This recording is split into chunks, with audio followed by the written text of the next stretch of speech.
Suddenly robbed of research results. Female engineer reverses the situation, removes the arrogant CEO. A female engineer was kicked off the project by a newly promoted person thanks to her connections. She was pushed into a dark warehouse, meeting a group of engineers who seemed lost. The truth was revealed, which even the thief did not expect. Before we begin, please leave a comment telling us where you are watching the video from. And when you finish, don't forget to rate this story from 0 to 10. Hope you enjoy the story. I stepped onto the design floor with a jolt of excitement. 3 months of late nights and countless tests had finally paid off. My coffee maker prototype was complete. Compact, energy efficient, and versatile enough to make anything from strong espresso to silky lattes. It was a project that could define a career. But the next morning, it all came crashing down with a single announcement. "The board has decided," the manager said, his voice low, his eyes averted. "The project will be transferred to Alex Grant's team." Alex. He had been with the company less than 6 months, but his connections carried more weight than any effort. My name disappeared from the design files in silence. The words were as cold as ice water. I clenched my fists, my heart pounding, and dashed to the director's office. The door swung open, and there he was. Alex, looking relaxed, leaning back in his chair, a thin smile on his lips as if victory were already sealed. Director Bilan looked up, awkwardly adjusting his glasses when he saw me enter. "I want to make it clear now," I said, my voice shaking with anger, my eyes never leaving him. "This project is mine. I developed it. If there are problems, we can fix it. But to cut me out of it? That's robbery." Alex chuckled, crossed his arms, and leaned back as if watching a loser struggle. He emphasized each word, his eyes sharp. "Your design is weak. My team can deliver results faster. The company can't afford to be slow just because you want to assert yourself." "You've never touched the prototype," I snapped, my voice hissing through my teeth, my face red with indignation. "Don't make it up." Director Bilan frowned, raised his hand to interrupt, his voice lowered as if to stop the confrontation. "Enough. The decision has been made, and effective immediately, you will be sent to the warehouse. They need someone to check the returned machine." I was stunned. The warehouse, where anyone's career would disappear into dust and oblivion. Bilan tilted his head, his smile curled up in irony. His voice was soft but loud enough for me to hear every word. "Chloe, do you want to follow the decision now? Or be forced to quit?" The room suddenly became cold. I bit my lip until it bled, trying to hold back the trembling in my chest. I knew that screaming at this moment would only suit his wishes. I clenched the file in my hand, nodded slightly. "Okay," I said, my voice hoarse. "If you want to see me in the warehouse, I will show you." My eyes left Bilan, stopped on Director Alex for just a second, then turned and walked out, carrying with me the anger that smoldered like unquenched embers. The elevator screeched with old metal as it took me down to the basement. Gone was the shiny white light of the office. This place was filled with dim yellow lights. Dust and the smell of rust permeated the air. I stepped out, feeling like I had been banished to another world. The high shelves were filled with old machinery, cracked plastic cases, scorched pumps, and coiled wires. The sound of metal clanging echoed from the far corner. A man with gray hair and a worn old shirt was bending over to disassemble a broken coffee maker. He looked up when he saw me. "Oh, newbie?" He laughed, his voice hoarse, his eyes kind but tired. "Ben, household electrician, over 30 years with this stuff." On the table next to him, a young man was fumbling with broken parts, as if it were a puzzle. He raised his eyebrows at me, half smiling. "Don't let this pile of scrap metal scare you. Here, we turn trash into gold." "Liam," he held out his hand still covered in machine oil. A female voice spoke from behind me, soft but sharp. "I haven't seen any gold yet, but I've seen customers calling every day to complain about these things." I turned around. A woman in her 30s, her hair tied back, holding a thick file in her hand, her sharp eyes seeming to see through every detail. Grace, she introduced, her voice even. Customer service. I know everything customers hate about this product better than the company's design team. I took a deep breath, looking at the three people in front of me. They were like pieces of debris thrown away, but in their eyes I saw something that was missing on the shiny floor. Patience, perseverance, and a strange bit of pride. I clenched my fists. Maybe this wasn't the ending Alex wanted. Maybe this was just the beginning. Ben put the screwdriver back on the table, wiped his hands on a ragged towel. He tilted his head to look at me. So, young lady, why are you exiled here? All three of them were silent, waiting for an answer. I took a deep breath and told them briefly, 3 months of sleepless nights, the coffee prototype was completed, then Alex appeared. All my hard work was stolen overnight, and I was sent straight to the warehouse. When I finished, I thought they would be shocked, angry on my behalf. But no. Ben just shrugged, a faint smile of resignation. Ah, so there's another one. Liam chuckled, his voice sarcastic. This company is always like that. Anything shiny gets put on display, and the ones who actually do the work get shoved down here. Nothing strange. Grace flipped through a few files, her eyes never leaving the papers. Don't expect anyone up there to feel sorry for you. The less trouble you cause, the more you'll keep your seat. It's best not to try to resist. That's just pushing yourself out the door. I stood still, my hands unconsciously clenching. No pity, no surprise, just cold acceptance. You guys aren't angry? I asked, puzzled. Ben laughed hoarsely, his voice as low as a rusty iron wall. What's the point of being angry? We've been in your position before. We fought and lost, we shouted and sank. The only way to survive is to keep our heads down and keep fixing things that no one wants to fix. I felt my heart tighten. Their words weren't comforting. They were like a warning. But it was that indifference that gave me a strange feeling. Something was wrong. Very wrong. The next few days I settled into the basement life. At first I thought this would be the place to bury my career, but the more I observed, the more I realized that was not the case. Ben, with his calloused hands, could listen to the sound of the machine and guess exactly where it was broken in just a few minutes. The way he meticulously restored each old circuit was more like that of an artisan than a repairman. Liam, who seemed like a young, playful guy, had the ability to assemble broken components into working prototypes. In his clumsy improvisation, I saw glimpses of ideas that could change the original design. Grace was like a living database. She knew every customer complaint by heart and knew every weakness in the product better than an internal report. If the design team upstairs had listened to her, perhaps the repeated errors would not have existed. I looked at those three people and saw clearly. They deserved to be in a much better position instead of being forgotten among the dust and rust. But there was one thing that I did not understand. They no longer had the will to resist.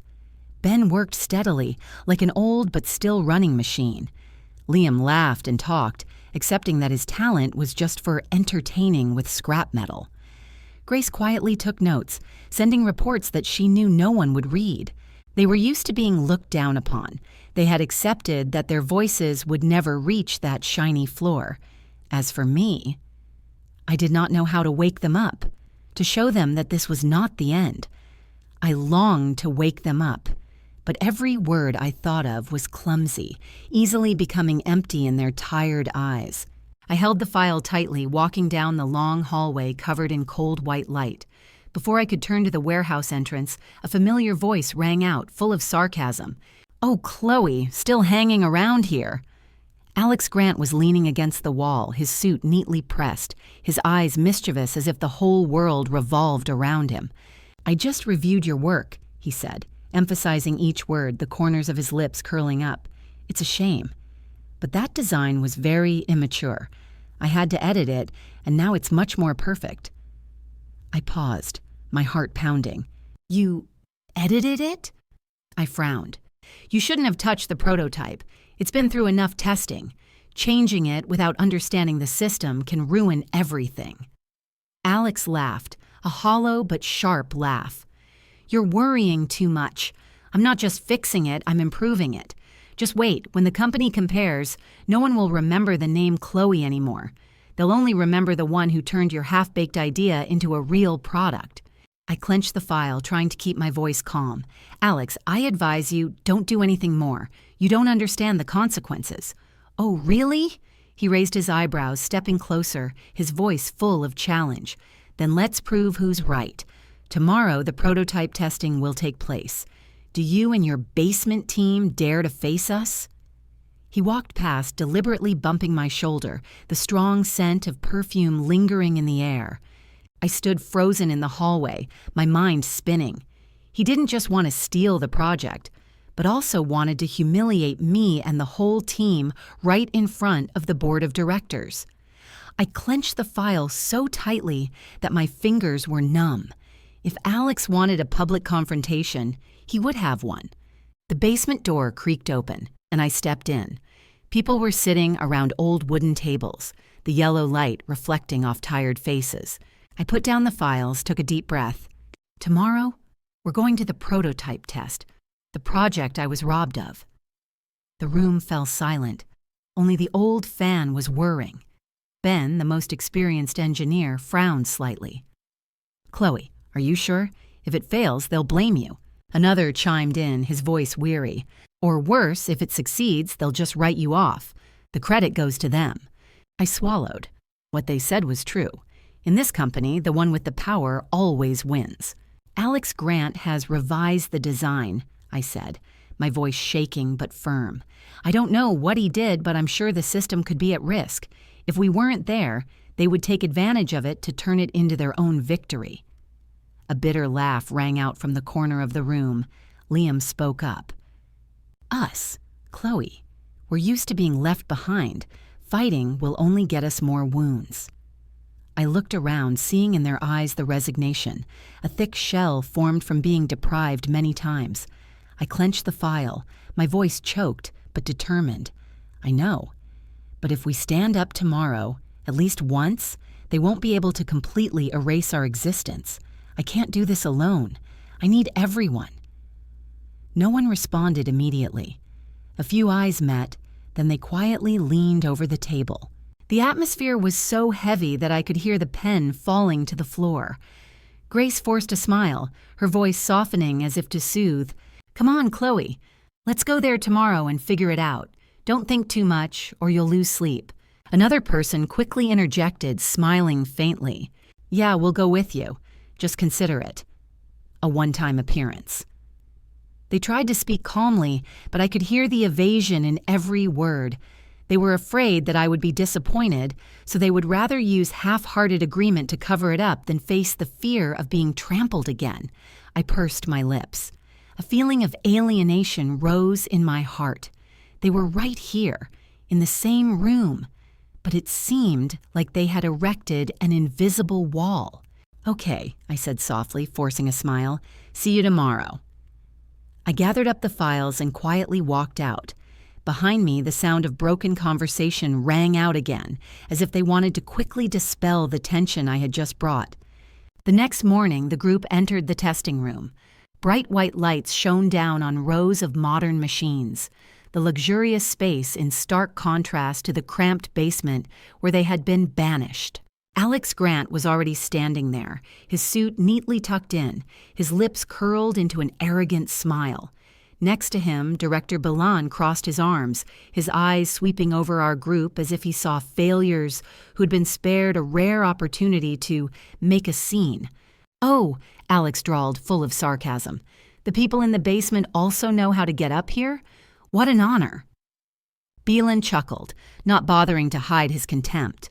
You guys just need to sit still and observe. Don't leave any embarrassing marks. This project is different now, thanks to Grant's perfection. The group fell silent. I glanced at my teammates. They didn't react to the provocation, as if they were used to it. Alex Grant stepped into the middle of the room, looking confident as if the stage had been created just for him.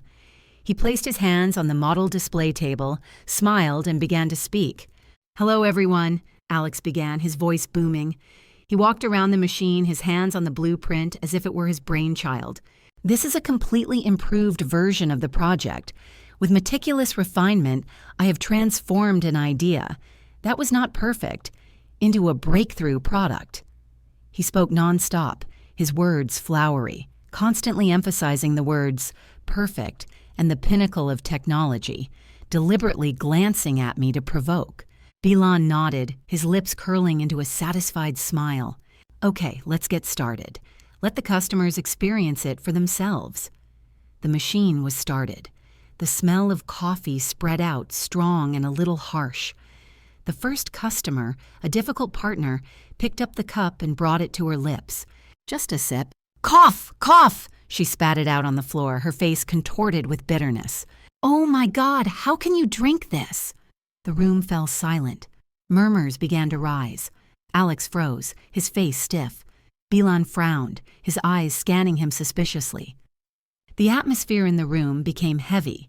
Alex cleared his throat, quickly regained his false confidence, then turned to the customers, bowing slightly. I'm sorry, ladies and gentlemen, perhaps the problem lies in the original design. The original idea lacked consideration for taste. We tried to correct it, but it seems the after effects are still there. I was stunned. My heart was pounding. Hot blood rushed to my face. That's not right. I blurted out, my voice trembling but full of determination. The original design did not create this bitter taste. I checked it dozens of times. It was you who... Oh? Alex raised his eyebrows, interrupting, his voice sweet but full of venom.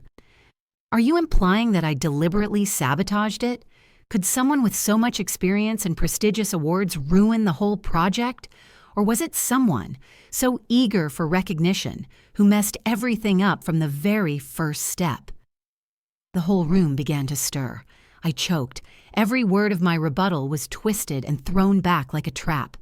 I unconsciously turned my head to look at my teammates, but in response, there were only sighs and evasive looks. They looked at me as if to say, "We already told you.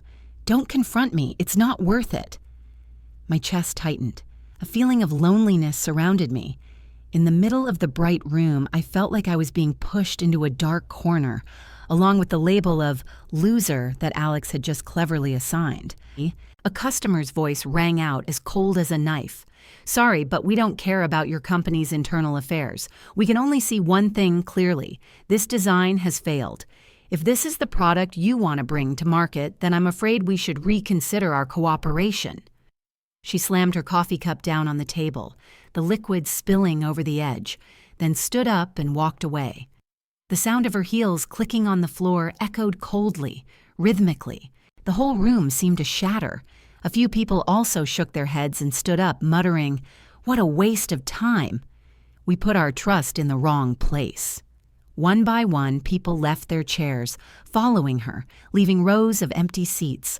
The creaking of chairs, sighs, whispers, all intertwined like a harsh harmony of failure. My heart ached. I heard some suspicious whispers. Was it because the original design was not good? I heard it was her idea. I took a deep breath, clenching my trembling hands. The whispers, the suspicious eyes, and Alex's triumphant arrogance all stabbed straight into my heart. But this time, I did not retreat. I stepped forward, my voice clear. This design is mine, and if it fails today, then I will be the one to fix it. I will do it again, proving to everyone my true ability. The whole room was stunned.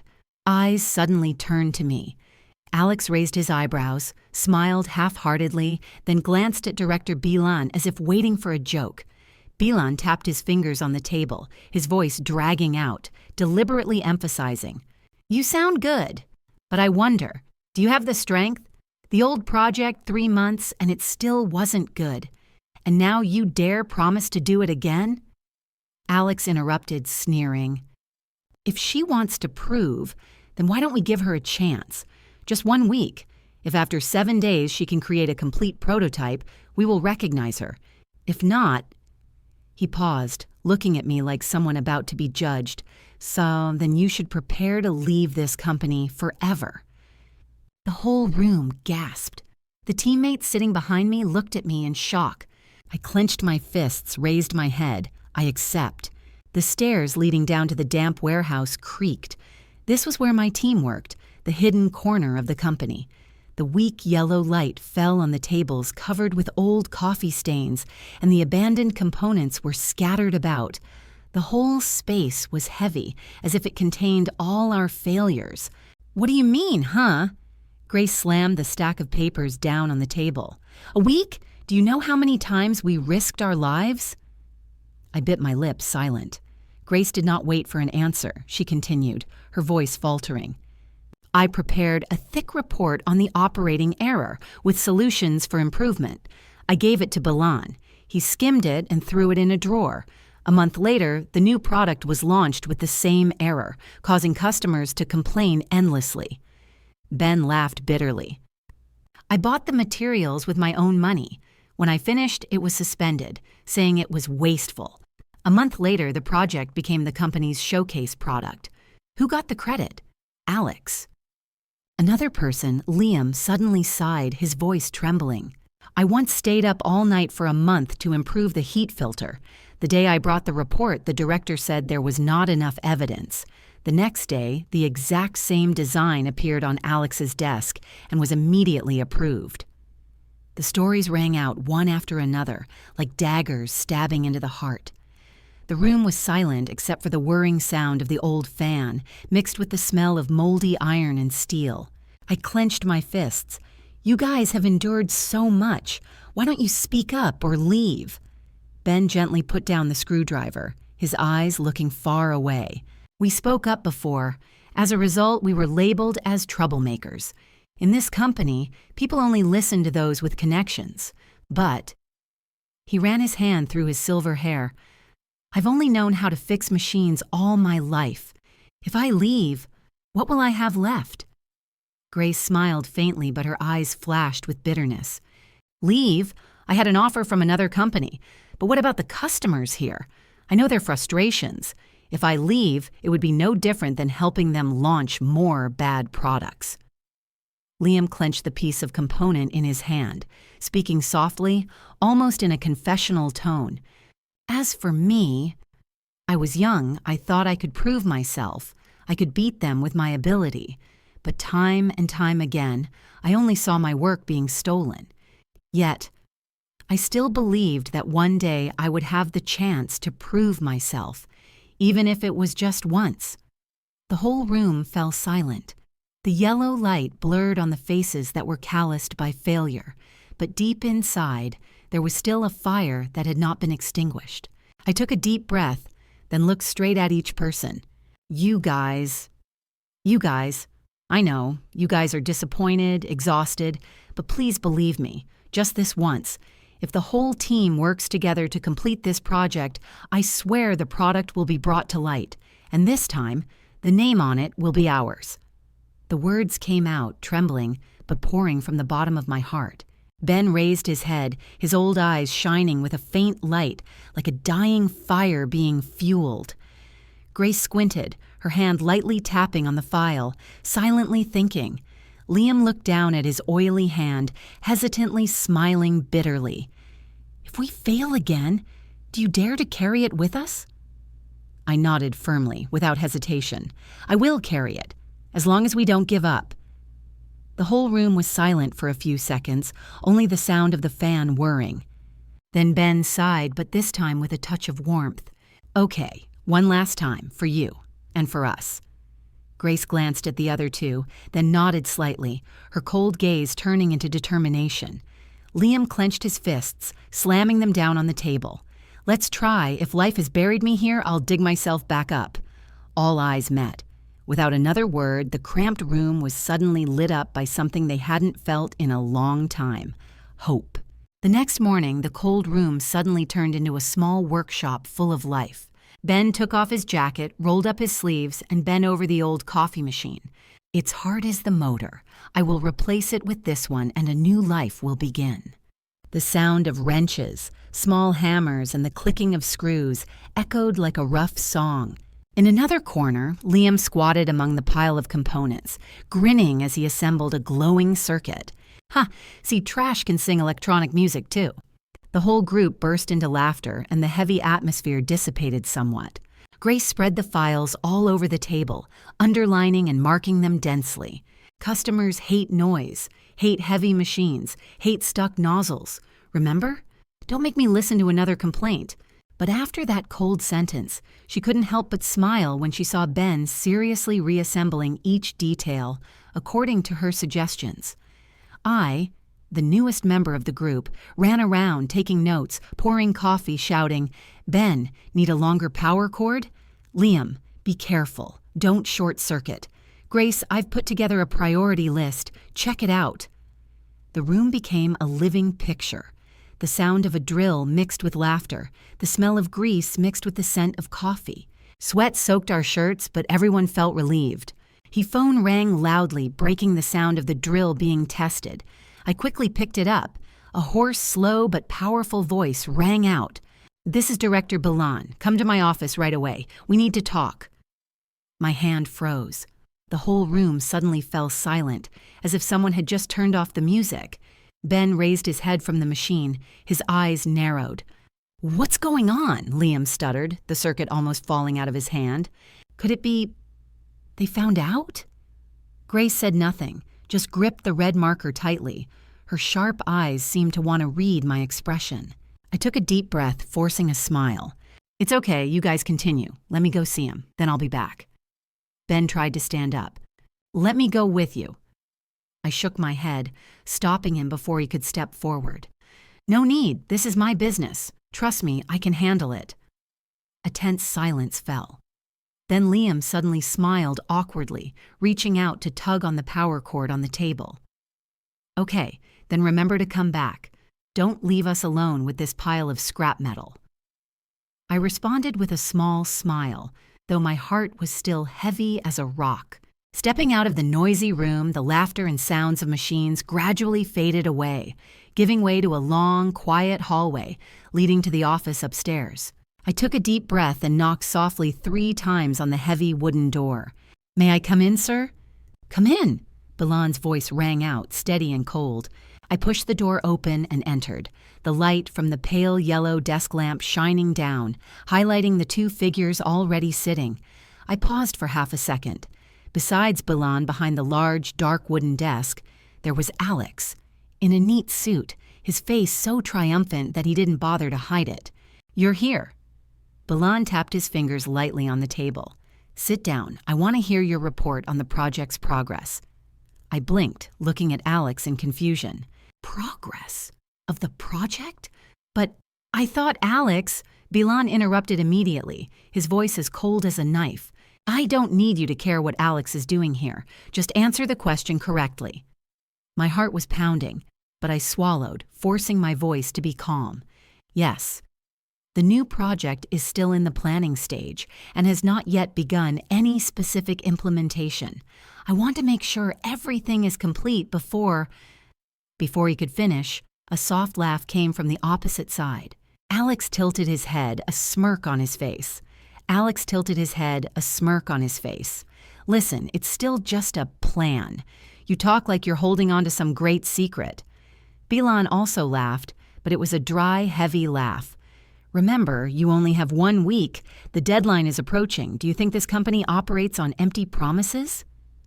Their laughter echoed in my ears, as if each word was drawing more cracks in the pride I had tried to hold on to for so many days. The director's door closed behind me. Bilan and Alex's mocking laughter still echoed, but I didn't turn around. My hands gripped the file tightly, my knuckles white with restraint. I took a deep breath, walking steadily down the long hallway. No one needed to know what kind of storm was brewing in my chest, as long as they saw that I was calm and unshaken on the outside. To respond to them now would only make me look ridiculous. To win, I had to wait, and I knew that to turn the tables, I needed someone strong enough to make them bow their heads. I had my goal in mind. Now, I just had to find her. Late afternoon. The road in front of the company gate was quieter than usual. Car headlights cast a long streak of light on the wet road. I stepped out from the curb, standing right in front of the black sedan that was about to turn. The headlights hit me straight on, but I didn't back up. The car braked suddenly, the wheels screeching on the asphalt. The driver stuck his head out in panic and shouted, "Are you crazy? Get out of the way." I didn't move. My eyes were only on the back seat. The window slowly rolled down. The woman appeared, her face stern, her eyes sharp, her demeanor unmistakable. She observed me for a few seconds, then said, her voice soft but full of power, "What do you want?" I took a deep breath, keeping my voice steady. "I need to see you, and I can't miss this opportunity." A moment of silence. She tilted her head, her eyes narrowed with vigilance. "Do you know who I am?" I nodded slightly. "I know. That's why I stopped the car." The space became dense. After a while, she opened the car door, her eyes not leaving me. "Get in. I want to see what you have that dares to block my way." I stepped in, sat opposite, my heart pounding, but my face remained calm. The door closed, the entire space in the car narrowed, leaving only the cold smell of leather and tense breathing. She folded her arms, tilted her head, and asked directly, "Tell me, why do you know my true identity?" I looked straight into her eyes, smiled softly. "Because from the beginning, I deliberately looked for you." The space in the car was completely silent. Only the sound of the air conditioner was left. The streetlight shone through the window, illuminating the powerful woman's face. She leaned back, crossed her arms, her eyes cold as a knife. Intentionally looking for me? How strange. I don't remember leaving any traces for a stranger to find. I leaned slightly, replied slowly, "For others, maybe, but not for me." She narrowed her eyes, observed, her voice lowered with suspicion. "Are you testing my curiosity? Tell me, how did you know who I was?" I leaned back lightly in the chair, my eyes never leaving her. "I don't know why a director from the head office like you had to come all the way down to this small branch, pretending to be a customer. But that day, I saw your steps falter when you heard me declare that you wanted to redo the project yourself in a week."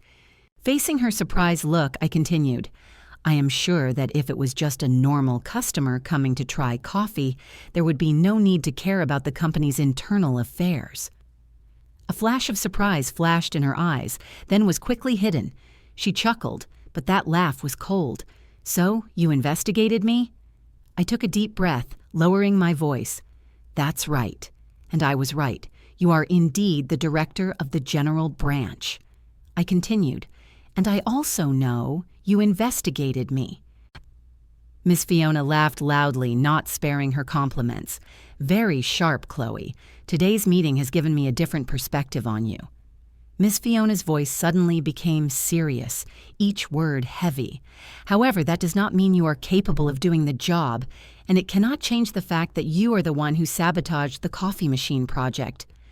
I tilted my head slightly, smiled coldly, and replied briefly, "Missy, Fiona, are you sure that what you sent people to look for outside is all true? There are many ways to turn black into white." Her eyes flashed with interest, her eyebrows furrowed as if she wanted to hear more. So I continued, "If you really don't want to miss out on the company's talented human resources," my voice rose, "please believe and cooperate with me this time." At that moment, the space in the car seemed to freeze. There was only the sound of the metal watch on Ms. Fiona's wrist ticking softly, each second passing heavily. Finally, she spoke. "Okay, tell me your plan.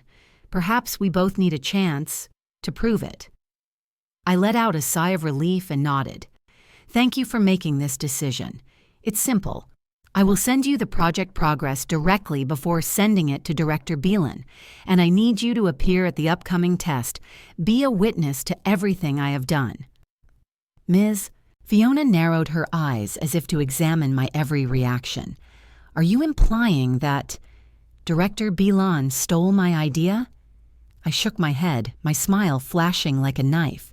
"We can't conclude anything now, but when that day comes, you will see the truth with your own eyes." The car was silent. Only tense breathing remained.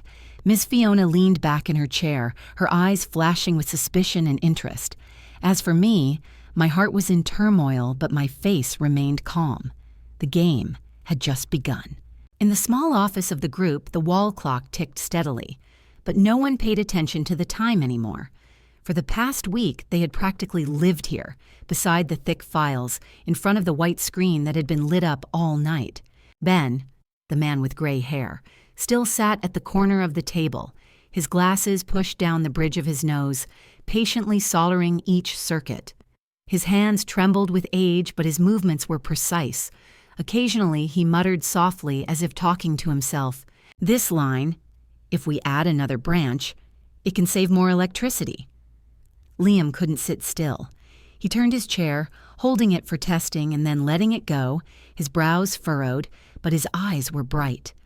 Every time he found a new way to assemble it, he would cheer like a child winning a video game. Chloe, look, if we change this position, the pressure will be more stable. Grace sat opposite, sipping cold coffee while going through the pile of customer files. Her voice was even, tinged with sarcasm. It's good to be stable, but don't forget, customers don't care how hard we work. They only remember the last time a product leaked and ruined their kitchen table.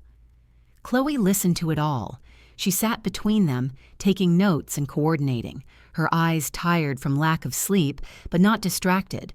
Each day, the team seemed stuck in a work vortex, eating lunchboxes in a hurry, falling asleep right at the table, then waking up when a new idea came up. Progress reports, presentations, tests. Chloe personally sent them all to Director Balan. By Saturday, the small room was filled with white light as usual, but this time it was different. On the table, the first prototype of the coffee machine stood there, gleaming under the light, its body neat, its buttons operating smoothly, and the steam of hot coffee giving off a rich aroma. Ben leaned back in his chair, his eyes dark but shining with pride. He chuckled, quickly wiping the dust off his sleeve. It's been 30 years since I've touched something that could be called perfect. Liam jumped up, raising his arms as if he had won a match. See, I told you, changing the pressure valve is the best, he exclaimed, making the whole room laugh along. Grace, always calm, let out a rare smile. She tapped the file lightly, her voice still sharp but filled with satisfaction. Okay, this time the client will have nothing to complain about. If there is, then I have nothing to say. Cheers rang out. The cold lunchbox turned into a celebration, the cold coffee cup now fragrant. Everyone clapped each other's shoulders, laughing so loudly that the basement resounded. In that moment, every long, sleepless night, all doubts and fatigue seemed to disappear. But before the laughter could subside, my phone vibrated. A short text message appeared on the screen. Chloe, have you finished the last project? Remember, today is the deadline. Seeing me suddenly silent after reading the message, everyone's smiles gradually faded, turning to look at me. Grace spoke with concern. Chloe, what's the matter? I took a deep breath. Bilan urged me to bring the last project to him. The small room suddenly became heavy. The sound of the computer's cooling fan and the buzzing of the fluorescent lights was so clear it was annoying. Liam stood up, his voice more harsh than usual. No, if we give it to him, we'll lose all our hard work for the week. Bilan will erase all our names and label it his idea. Grace tapped the pen hard on the table, her usually calm face trembling slightly. But if we don't submit the report, the project will be marked late. The council will cancel it immediately. Then we'll lose everything. Ben raised his head, his glasses sliding down to the tip of his nose, his eyes red from lack of sleep. Chloe, you know Bilan better than anyone. This time, will it be safe? I looked at each of their tired but hopeful faces. In each person's eyes was the fear that their hard work would be stolen, but also the desire to see the product born under their own name. I took a breath, my voice low and firm. Don't worry, I have a plan.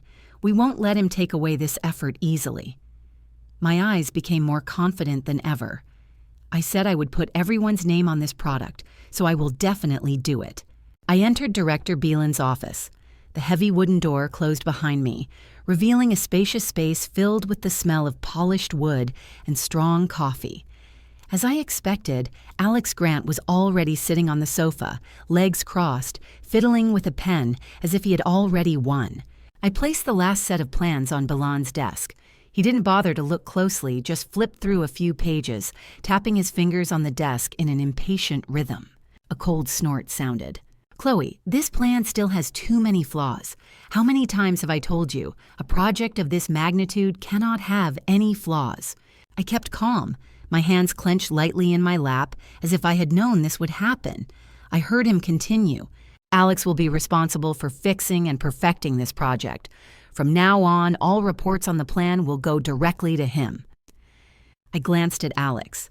A smug smile flickered at the corner of his lips, his eyes cold as if he had been waiting for this moment for a long time. He looked at me defiantly and said, "Chloe, don't blame me, just blame your poor ability. It's tiring for me to correct your mistakes." I burst out laughing. My laughter made Balan and Alex both stunned. Under their bewildered gazes, I continued, "Mr. Balan Grant, your son is really talented." I paused for a moment and continued, "Talented to copy." Mr. Balan's voice trembled. "What? Son?" I approached him, my voice low and full of warning. "What are you shaking about? Our company doesn't forbid family members from working together, or—" I looked at Alex sarcastically. "Your son has no ability? He came here to work and rose to the position of project manager thanks to connections?" Alex angrily growled, "I am capable. All my certificates can prove it." I nodded, ignoring his anger. "Then I will see you at the test. I am looking forward to what you will change my plan into. Remember not to ruin it again." After saying that, I confidently walked out of the room, leaving Balan Grant and his son, Alex Grant, who was angry behind. As I left the room, the phone suddenly rang. It was Fiona calling. I went to the fire escape, a place where there were no people to answer the phone. "Chloe," Fiona's voice rang out, decisive and full of anger. "I just received the plan for the new coffee machine project. Balan sent it to me and said it was Alex Grant's idea."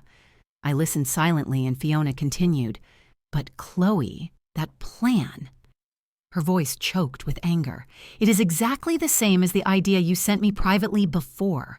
Every detail, every parameter, not a single word wrong." I took a deep breath, my voice hoarse but determined. "Thank you, Fiona. I predicted this would happen, and I also prepared a way to turn the situation around." Fiona asked me, "So what do you plan to do?" I replied calmly, "Please help me carry out the plan as planned. Let Balan and Alex present my team's project, because I want to expose them in front of everyone." Fiona's voice was firm. "Okay, I will help you."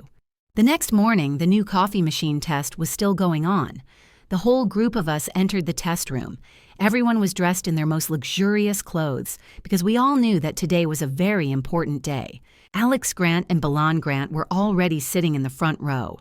When they saw us, their eyes swept over us as if they were looking at losers and failures. The meeting quickly began. The coordinator briefly introduced himself, then invited Alex Grant's group to present first. Alex stood up, adjusted his tie, and smiled confidently to the point of arrogance.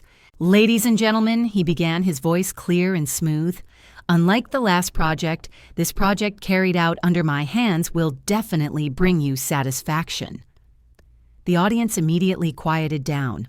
All eyes turned to him. Balan stood beside him, his eyes sparkling with pride, as if he had already won. When the machine was brought out for testing, their staff worked quickly. The soft sound and the aroma of coffee spread throughout the room, waking up even the most difficult customers. A female customer sitting in the front row stood up. Everyone recognized her as the difficult customer who had spit out the coffee the day before immediately after drinking it. But only I knew her true identity was Fiona, the director of the main branch, the operator who supervises all the branches like us. Mrs. Fiona smiled, pretending to be friendly, and said to Alex, "I hope the coffee this time is not as bad as last time." Alex paused for a second when he heard Fiona's name, but then he quickly regained his confidence. He bowed his head slightly, smiling faintly. "Please rest assured, I am sure that this time will make you completely change your impression of our products." He signaled to the staff. The first cup of coffee was poured. The foam was smooth and silky, like a perfect picture. The whole room was silent, waiting. Fiona raised the cup of coffee to her lips. She took a small sip, remaining silent for a few seconds. The people behind her almost held their breath. Finally, she nodded, smiling just enough. Much better. Just a gentle sentence, but it was enough to make the whole room whisper. Some guests nodded in approval. Some even took out their phones to take notes, as if they had decided to sign the contract right after the test. Bilan glanced at me, his eyes as sharp as a knife. Alex raised his head, his voice ringing out like a declaration of victory. "Thank you for your assessment, Fiona. And I am sure this product will open a new era in our coffee industry." The air in the conference room was filled with applause, but in the back row I heard an annoyed snort. Ben, the silver-haired man, put his hands on the chair, his voice hoarse with anger. "This is a blatant scam. The idea, the design, every single mechanical detail in that machine, we did it." The entire auditorium was in an uproar. A few guests looked around in surprise, not yet understanding what was happening. Liam stood up, his hands still covered in machine oil, and pointed straight at Alex. "He never touched this product. It was all our team's hard work. Don't even think about stealing it like that." Grace's voice rang out cold and sharp, like a knife piercing straight through the noise. "Customers call to complain every day. I'm the one who directly recorded it, who forgot to sign off on all the bug reports we submitted. Now he's standing here claiming credit. How shameful." The auditorium fell silent for a few seconds, but immediately Bilan stood up, clapping loudly as if to drown out everything. "Enough! What are you guys doing? This is an important meeting with the client, not a place for losers to make up stories to attract attention." Alex curled his lips, his smile full of arrogance. He crossed his arms, his eyes scanning each person in my group. "Dare to stand up and smear your colleagues right in the presentation? Such an unprofessional behavior, seriously damaging the company's image. As the project leader, I request—" He deliberately paused, looked at Bilan, then emphasized each word. "This entire group will immediately leave the project. From today, they are no longer part of this company." Whispers and commotion erupted. A few customers looked at us with concern. Ben clenched his fists. Liam blushed, and Grace bit her lip until it bled. I stood between them, turned my head to look at Fiona, and nodded, signaling her to speak. Fiona raised her eyebrows slightly, the polite smile still on her lips, but her voice was sharp. "The ones who should leave this company, not them, but the two of you." The audience fell silent. Alex and Bilan were stunned for a moment, then laughed sarcastically as if they had just heard a cheap joke. Alex raised his chin, his voice cold. "I'm sorry, but you're just a customer. You have no right to interfere in our company's internal affairs." Bilan crossed his arms, his eyes blazing with arrogance. "That's right. This is a personnel issue, and customers can only judge our products, not our people." The smile on Fiona's lips disappeared. She reached into her bag, slowly pulled out a shiny employee card and held it up in front of them. Her voice echoed throughout the room. "Sorry for not introducing myself earlier. Fiona Harper, Regional Operations Manager. I am the one who has the authority to make all the decisions about the staff in this branch. And of course, that includes you two." The murmuring broke out again, but this time it was curious, surprised, and interested looks from the customers and other employees. Alex and Bilan were stunned, their faces changing in a matter of seconds. Fiona slowly opened the file, took out a thick stack of papers, and slammed it down on the table. The sound made the entire conference room quiet. "Here," she said, looking straight at Alex, "is the original draft of the project, which Ms. Chloe Whiston sent me before you." Grace took a step forward, her hands clasping the document Fiona handed her back, her eyes red but bright. She choked. "We stayed up all night to perfect this model, and they stole it in front of everyone." Ben growled hoarsely. "In my 30 years in the business, I have never seen anyone so brazen." Liam slammed his hand on the table. His usual half-smile disappeared. Trash becomes gold, but gold is not for thieves. Ms. Fiona looked around the audience, then turned back to Alex and Beelan, her voice resolute. From now on, the two of you are officially suspended from work pending disciplinary investigation. As for their team, she turned to us, her eyes full of trust, we'll be the ones to continue implementing the project. The applause exploded. The customers stood up in unison, not only to congratulate, but also as a confirmation of the truth that had just been revealed. For the first time, I saw the eyes of my three beloved colleagues light up. They turned around and hugged me tightly. "Chloe, you did it! You really got our name on the product!" Alex bowed his head, his jaw clenched. Beelan was stunned, his lips trembling but unable to say a word. All the fake aura they had tried to build up collapsed in that moment. The audience gradually emptied, the noise subsided, leaving only the echoes of gossip. I was cleaning up the documents with my teammates when suddenly Ms. Fiona signaled for me to stay. The conference room door closed. There were only the two of us in the quiet space, the yellow light shining down, clearly illuminating her deep gaze. She took a breath, then spoke slowly. "First of all, I want to apologize to you. Last time, I doubted and let those people dominate me. I misjudged your character." I was momentarily stunned. A high and mighty director now bowed his head and apologized. That was something I never thought would happen. Miss Fiona continued, "You and your team have proven to all of us, perseverance, honesty, and talent cannot be buried. You made me look back at the way I trusted the wrong person." She took out a silver card, placed it gently in my hand, but did not force it. "I have a proposal. I want to cooperate with you." Her eyes looked straight at me, no longer superior or inferior, but respectful. "I hope you can go to other branches. There are also talented people who are held back, just like you were. I can't do it alone, and I believe you are the one who can see them. Together, we will give them a chance." I was silent, clutching the card in my hand, my heart pounding. Mrs. Fiona smiled slightly, her voice softer.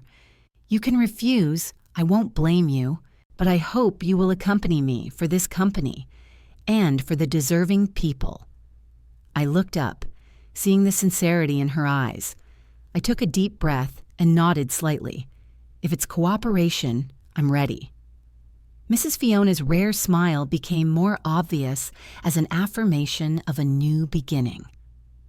What do you think about Chloe's story? Share your thoughts in the comments below. On a scale from 0 to 10, how would you rate this story? Don't forget to subscribe and turn on the bell so you won't miss more inspiring tales. You can also check out many more amazing stories right here.